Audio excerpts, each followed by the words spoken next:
Agora nós vamos entrar nos dois últimos capítulos do nosso treinamento aí de Cloud Essentials, a Cloud básica, né? Para você poder iniciar na computação em nuvem. Então, o que é que nós vamos falar hoje? A gente falou agora há pouco, né, no capítulo anterior, do que? Falamos de segurança, legalidade, conformidade e privacidade na nuvem. Agora nós vamos falar das implicações para os custos diretos e custos de alocação e flexibilidade estratégica. Tá ok? Então vamos lá. Implicações para custos diretos e indiretos de alocação, né? Então nós vamos falar desse tema. E a primeira questão que vem é que boa parte das empresas não consegue estimar os custos dos serviços em TI, né? Então o que que acontece? A maioria das empresas ela tem todos os seus recursos, todos os seus serviços de TI locais, mas não sabe mensurar, não sabe como estimar qual que é o custo mensal que ela tem, qual que é o custo anual, como entender qual que é o retorno sobre esse investimento durante 2, 3, 5 anos aí. Então, como que eu vou fazer isso? Então, como é que eu vou saber se os preços em nuvem computacional são menores que de uma solução interna se não tem um padrão de comparação, né? Hoje em dia é bem complexo fazer isso. O padrão de comparação é difícil de ter um padrão para isso. Então, como é que a gente vai fazer para resolver isso? Então, tem a questão das dificuldades aí de comparação que são motivadores de questionamentos dos executivos de TI, né? Então, se eu não consigo fazer uma comparação dos recursos que eu tenho, né? Como é que eu vou conseguir chegar num consenso para poder manter meu ambiente on-premise? Então, a gente fica na dúvida para tentar entender como é que eu vou saber se os serviços em nuvem são realmente mais baratos, né? Como é que eu vou provisionar no meu data center se ele às vezes é mais barato ou não. Eu sei se provisionar no meu data center é mais barato ou não. Então a gente busca fazer uma análise aí mais baseada nos custos de TI em comparativo com os custos de serviço de nuvem, né? Então, quando eu consigo fazer nem que seja uma comparação básica, uma comparação não, não vamos dizer que totalmente correta, a gente ainda consegue identificar que vai ser quase sempre pouco conclusivas as respostas em comparando com os custos de serviço de nuvem, né? Então não há consideração de tudo que é necessário avaliar. Eu não, normalmente o profissional, o executivo de TI, ele não inclui tudo que é necessário avaliar ali dentro, tá? Então o que que a gente tem que considerar? Flexibilidade, tá? Então eu tenho que considerar a questão de flexibilidade quando eu vou fazer uma comparação dos meus custos de serviço com os custos de serviço de nuvem, a agilidade que eu vou ganhar, né, tendo o meu serviço na nuvem em comparação com o meu serviço de TI, seja ele agilidade de performance ou agilidade de provisionamento, tá? A elasticidade, então tem essa questão aí de eu poder expandir meu ambiente de forma rápida, ágil, né, de ser mais flexível. Então a gente tem que lembrar que a mudança ela passa de ser do CAPEX, que é o custo de capital, para o OPEX, que a gente já falou isso anteriormente, tá? Então dentro disso, o que que tem que ser incluído no cálculo aí, né? O que que a gente precisa incluir no cálculo para tentar chegar o mais perto do possível do que eu tenho de recursos aí, do meu custo, para poder comparar com o meu ambiente de nuvem, tá? A primeira coisa são os gastos com hardware e software. Então, isso normalmente a gente inclui, né, que é o que eu tenho de hardware, o que eu tenho de software, o que é que eu gastei com cada um disso, qual que é o retorno que eu estou tendo com o tempo sobre isso, né, a depreciação do hardware, né, a desatualização do software, o suporte, isso tudo tem que ser incluso. O espaço alocado do data center, seja ele alocado, né, você locou para um hosting, um colocation, seja ele o seu data center, qual que é o valor que eu tenho de gastos com espaço alocado, meu espaço de data center. O consumo de energia, que muitas vezes se esquece de colocar, então tem que ser incluído também quanto que eu consumo de energia com esses servidores, com esse data center. A manutenção, tá? Então, além de todo o consumo, qual o meu custo que eu tenho com profissionais para manutenção, com profissionais para data center, com empresas terceiras para manter a manutenção do meu data center, dos meus servidores, o gerenciamento da rede, tá? Qual que é o custo que eu tenho de profissionais para gerenciar, manter o gerenciamento da minha rede, né? Qual que é o custo? O gerenciamento do banco de dados, logicamente, se você tem uma aplicação, você tem bancos de dados, né? Você tem os seus sistemas gerenciadores de banco de dados, os conhecidos SGBDs, seja ele MySQL, SQL Server, Oracle, os não relacionais. Então, qual que é o custo para gerenciar isso? A gente sabe que, por exemplo, um profissional de Oracle é um profissional que às vezes muitas vezes é caro, né? E DBA normalmente a gente só tem um dentro da empresa e é ele que faz toda a gestão. Gerenciamento do armazenamento, né? Eu preciso ter gerenciamento desse armazenamento, do backup desses dados, tá ok? O custo e o tempo de administração desses sistemas, isso tem que ser incluso, tá? Muitas vezes é esquecido. Então a TI ela tem uma visão limitada desses fatores. Eu não tenho uma visão geral, né, correta do custo de cada ponto desse aqui que eu consiga mensurar para poder comparar com serviços em nuvem. Então acaba que fica uma coisa, um cálculo aproximado, né, às vezes nem tão aproximado, para mim poder bater com serviços em nuvem se eu vou ganhar com isso ou se eu estou perdendo com isso, tá? E isso então a visão ela é limitada desses fatores, vista de aplicação por aplicação, de serviço por serviço, e sempre será uma estimativa aproximada, tá? Então tenha isso em mente. Então, qual que é os modelos de cobrança conforme o uso na nuvem, né? Então a gente precisa saber quais são os modelos aí conhecidos de cobrança para também entender o que que é melhor para a gente, tá? O primeiro modelo de cobrança é o pay-as-you-go, né? O pay per use. Então você não tem um compromisso mínimo aí de utilização, você paga pelo que você está usando, tá? Eu só pago pelo que eu estou usando, tá? Eu não tenho um contrato de longo prazo, então se eu estou usando hoje, amanhã eu quero parar, eu consigo simplesmente desligar os recursos, remover os recursos e paro de pagar por isso, tá? E redução na necessidade de planejamento detalhado. Então, se eu não tenho capacidade, não tenho a possibilidade de ter tudo bem mensurado para poder subir para a nuvem, eu monto o meu ambiente ali com determinado tipo de size, né, de ambiente, e se precisar, eu expando ele, eu aumento ele ou diminuo da forma que for. Eu não necessariamente eu preciso de um planejamento tão detalhado. Então é o Pay as you go, o Pay per use, né, que é utilizado hoje. Aí vem, além do Pay per use que eu estava falando ali, na verdade ele vem depois, né? Tem o Pay as you go quando eu estou migrando e tem o Pague pelo uso ou Pay per use, que ela é sem necessidade de pagamento adiantado, mesmo caso aí do Pay as you go, tá? Eu não pago antes, só vou pagar no final dos 30 dias ali e eu não tenho penalidade, posso parar. Então, Pay as you go e Pay per use ou pague pelo uso, trabalha-se no mesmo sentido, tá ok? Posso ter a parte da opção de pague menos usando mais. Então, ou seja, o preço ele é feito em camadas. Então, quanto maior o uso, menor o valor a pagar e o menor valor se for feita a reserva. O que? A gente fala hoje de instâncias reservadas, né? O que que seria instância reservada? Eu tenho uma máquina que eu já sei que eu vou usar ela por um ano. Então, a provedora de nuvem, o que que ela faz? Ela te dá a possibilidade de ter desconto em cima dessas máquinas que você já provisiona para pagar um ano, 2 anos de uma vez, né? Seja parcelado. Então você já está tendo aquele compromisso de que você vai pagar durante um ano, ele vai te dar um desconto.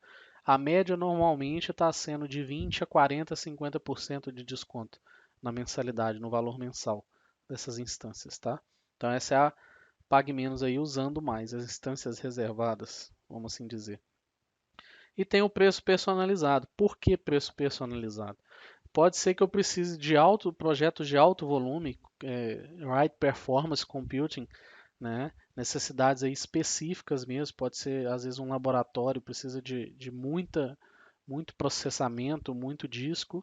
Então, você consegue fazer contato com a operadora para poder é, fazer essa liberação no seu ambiente de nuvem e ter ambientes maiores, tá? Então são todos esses modelos de cobrança conforme o uso. Pay as you go, pague pelo uso ou pay per use, pague menos usando mais, que a gente fala das instâncias reservadas, e o preço personalizado se você tem um ambiente exorbitante e precisa de mais espaço e processamento e por aí vai. Então, vamos entender a precificação dos serviços em nuvens, né? Quais que são as características fundamentais aí para me determinar o preço de uso, né? Primeiro, computação. Na computação, o que vai determinar a precificação, as características principais, é o processamento, que a gente chama de vCore, que é o core virtual aí, e a memória, tá?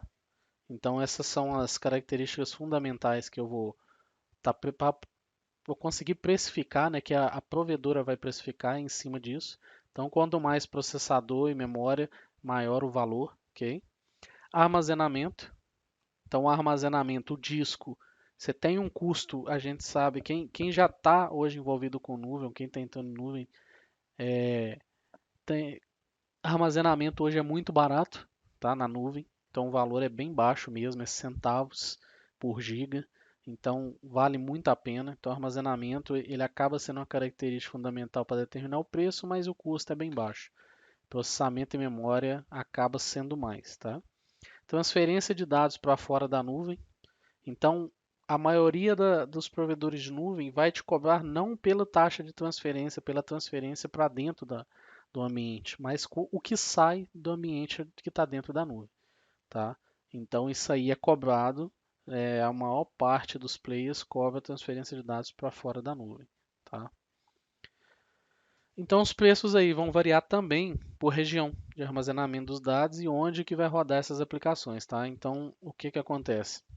Se eu estou rodando um data center no Brasil ou num data center nos Estados Unidos, o valor pode variar por causa da região ou pela redundância das informações. Ou seja, eu tenho minha VM no Brasil, mas eu pedi uma redundância geográfica para estar em outros data centers do mundo. Então o valor vai ser maior do que uma redundância local, que seria entre racks dentro de um data center. Tá? Então isso varia. Então eu coloquei aqui também, só para vocês terem uma ideia, o que está em azul aí são os data centers da Microsoft, a Amazon em laranja, Google em vermelho. Isso está sendo expandido já. Mas então, se hoje eu utilizo o data center de São Paulo, para a gente no Brasil ainda costuma ser mais caro que se eu estiver utilizando nos Estados Unidos, tá? Então, isso é um exemplo para os principais players aí. Então, às vezes o custo no Brasil é mais caro. Então, você vai ver muita gente montando ambiente na East-West 2, nos Estados Unidos, por exemplo, ou North Virginia, né, que é os que têm uma latência um pouco menor perante os outros demais data centers fora do Brasil, né? Mas a maioria não tem tanto problema com latência, então joga para cá. Se você tem um problema muito grande com latência, tem que ser no Brasil, perto de onde você está. Aí vai do que você precisa, você vai acabar pagando por isso, tá? Então, os ganhos de escala da nuvem repassados ao cliente, ele vai reduzir os custos quando você compara uma operação interna de TI, tá? Então, eu tinha uma arquitetura tradicional, passei a ter a virtualização, né? Então, a taxa de administrador por servidor costumava se falar que para cada um profissional que administra o ambiente, ele conseguiria administrar 50 servidores, seja com arquitetura tradicional ou virtualização. Quando a gente passa para a nuvem computacional, a média é de um profissional para cada 5.000 servidores. Qual o porquê disso? Né? Parece exorbitante, mas muitas vezes não é. A verdade é que dentro da nuvem computacional, do cloud computing, você tem hoje ferramentas que vão te dar poder de gerenciamento. Muitas vezes você tem automatização de grande parte das coisas, né? Tem o gerenciamento, ele vai te trazer essas informações e você consegue lidar com isso. Tá? Você consegue modelar ambientes muito mais bem organizados do que antes, em um ambiente on-premise com sistemas de arquitetura tradicional ou virtualização, tá? Por isso dessa taxa de administrador por servidor, de 1 para 50 para 1 para 5.000, tá? Então não se assustem com isso. Isso acontece, isso ocorre por causa do poder das ferramentas que você tem dos players de nuvem, tá? Então, você tinha um ambiente local com os custos diretos de hardware e software, energia, infraestrutura, redundância, segurança, excesso de capacidade, pessoal e por aí vai, né? No seu ambiente local, esses seriam os custos diretos. E quais seriam os indiretos? Possuir, manter e explorar a infraestrutura tradicional de TI e custo não considerado normalmente, que é esse caso. Então, possuir, manter e explorar uma infraestrutura tradicional muitas vezes não é considerado no custo, tá? O pessoal se esquece. Isso é para o ambiente local. Já para a nuvem, de cara você já viu o iceberg ele menor, né? Boa parte desses custos vai sumir. Ou seja, hardware e software você já vai reduzir bastante, porque você não vai cuidar de hardware do data center da provedora. O software muitas vezes você já vem, o sistema operacional já vai estar instalado, né? Então você vai usar os demais softwares ou talvez não, via SaaS já vem tudo. Energia também, só a parte de roteadores, estrutura de rede no seu ambiente, você fechando a VPN ali e internet, né? Porque dos servidores você não tem mais. Infraestrutura também, simplesmente de rede. Segurança, redundância está na nuvem. Segurança na grande parte, logicamente você vai fazer uma parte em empresa outra, mas tá tudo na nuvem. Excesso de capacidade, isso você não tem. Você tem a elasticidade lá, você tem possibilidade de crescimento. Logicamente, pode existir casos do data center estar sendo expandido, né? Então, momentaneamente você pode ter algo desse tipo, mas depois normaliza. Pessoal, vai ter menos profissionais. Então, você obriga-se a, a fazer o que vocês estão fazendo aqui nesse treinamento. Se profissionalizar mais, entender mais o negócio da empresa e se manter na empresa. Então, esses profissionais vão ser diferenciais aí no mercado e vão ser procurados e já estão sendo, né, já está sendo procurado, tá? Então, boa parte dos custos aí vai sumir e pelos cálculos você vai ver que vale muito a pena, tá? E com isso a gente entra na última parte que é a flexibilidade estratégica, né? Então, de cara a gente já fala, né, que flexibilidade estratégica é a capacidade da empresa de mudar a sua estratégia de negócio sem perdas significativas. Ou seja, eu tenho capacidade de seguir um outro caminho, tá? De mudar essa estratégia sem ter perda, seja ela financeira, de profissionais e por aí vai. Então, isso é o que a gente chama de flexibilidade estratégica. Guardem isso, é a capacidade da empresa de mudar a sua estratégia de negócio sem perdas significativas, tá? Então, qual que é a flexibilidade aí no nível estratégico? Ter a capacidade de alterar o objetivo se o escolhido foi inadequado, né? Então, essa é a flexibilidade no nível estratégico. Eu tenho possibilidade de alterar o objetivo, mesmo se o que eu escolhi não foi o legal, tá? Então tem capacidade de alterar isso. Flexibilidade no nível tático, capacidade de escolher caminhos para se atingir objetivos. Então tem que ter flexibilidade estratégica, né, para alterar o objetivo se caso eu escolhi o errado, capacidade de alterar, e no nível tático, capacidade de escolher os caminhos para poder atingir os objetivos de forma adequada também, tá? Então a computação em nuvem ela permite aí a capacidade dos sistemas, né, acompanhar a demanda promovendo otimização desses recursos, tá? Então, um exemplo aqui que eu dou para você, eu tenho a nossa XY aqui, recursos versus tempo, então é capacidade e demanda na computação em nuvem. Antigamente eu tinha uma capacidade muito alta, que eu estimava, que se mantinha naquele tempo, e a demanda oscilava. Então, eu tinha recurso em dado momento que atendia por completo, em outro momento a demanda era baixa e a capacidade estava alta do mesmo jeito, eu estava perdendo recurso ali, não estava utilizando recurso e por aí oscilando, né? Hoje não. Hoje né, isso muda. Eu tenho uma capacidade que ela oscila devido à elasticidade do meu ambiente na nuvem e a demanda também acompanhando. Então, se eu preciso de mais demanda, eu tenho a capacidade maior. Se a minha demanda diminui, eu consigo diminuir a minha capacidade do meu ambiente. E por aí vai. Então, Com isso, a computação em nuvem vai te permitir aí acompanhar a demanda e promover a otimização desses recursos, tá ok? Então, a capacidade clássica não consegue acompanhar a demanda. Esse é o maior problema que você tem hoje se você não está num ambiente de nuvem, tá? Então, a gente finaliza aqui, tá? Esse era o último capítulo, bem curto, né? A última parte do capítulo. Espero que vocês tenham gostado, tá? Não deixe de fazer os testes que eu vou deixar aqui para vocês, que são simulados que vão ajudar para vocês aí na certificação CompTIA Cloud Essentials CLO 001, tá? Não deixa se você tiver a possibilidade de comprar o livro, tá? Do preparatório de Cloud Essentials, que é do Yuri Diógenes, tá? E vai te dar uma demanda. Esse foi baseado, igual eu falei, em cima do livro, tá? Esse treinamento. Então, um completa o outro de forma a você conseguir fazer a prova, tá? Eu tenho colegas que fizeram o treinamento somente com meus vídeos e passaram na prova, e também tenho outros colegas que fizeram pelo livro. Então, o meu intuito foi justamente trazer um treinamento aí de uma forma diferente que não seja leitura. Se você não tem interesse em preparar via leitura, e sim via vídeos, via treinamento, tá ok? Espero que você tenha gostado. Não deixa de avaliar, tá? Me manda feedbacks. Se vocês tiverem dúvida, pode me mandar. Eu vou deixar vai ter os contatos aqui e a gente vai se falando. Em breve teremos mais cursos aí, tá ok?